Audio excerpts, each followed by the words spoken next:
Kamusta mga ka-feeling? Ako po si Brother Lord Wally, ang feeling vlogger niyo po. At ngayon po ay pag-uusapan natin ang isa sa mga pinaka-importanteng gamit ng isang tactical enthusiast, ang full tactical belt. Tara na't simulan na natin.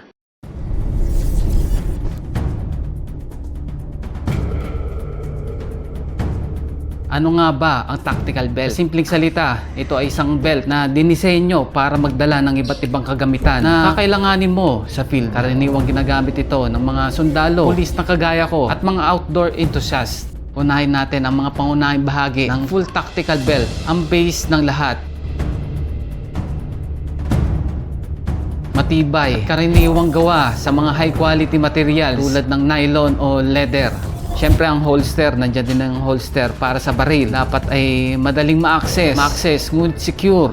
Siyempre nandiyan din ang magazine pouch para sa mga extra magazine ng baril. Importante ang bilis ng pagkuha nito.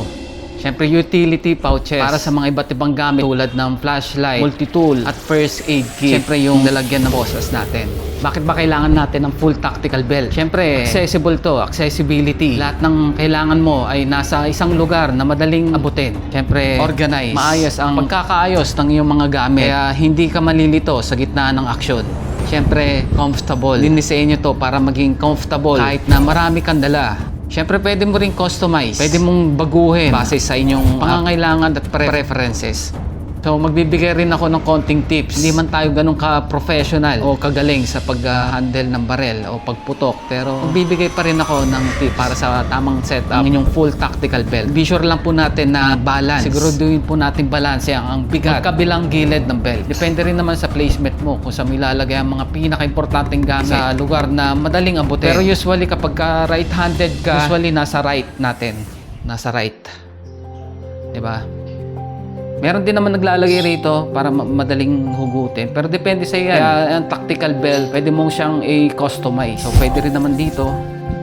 Diba? Pero usually, dito madalas nilalagay. Kapag ka-right-handed ka dito, pag left, syempre dito ka. So, depende yan sa preference mo. Syempre, kailangan ng practice yan. Sanayin mo ang sarili sa paggamit ng belt. So, practice makes perfect. Sabi nga nila, comfortable siya. Subukan ito sa iba't ibang posisyon para sa masiguradong komportable ka sa lahat ng sitwasyon.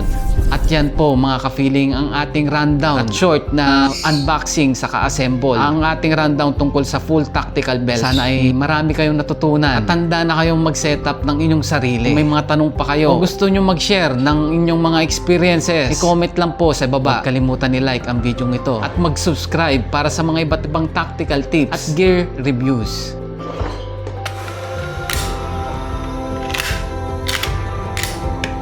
Hanggang sa muli, stay tactical.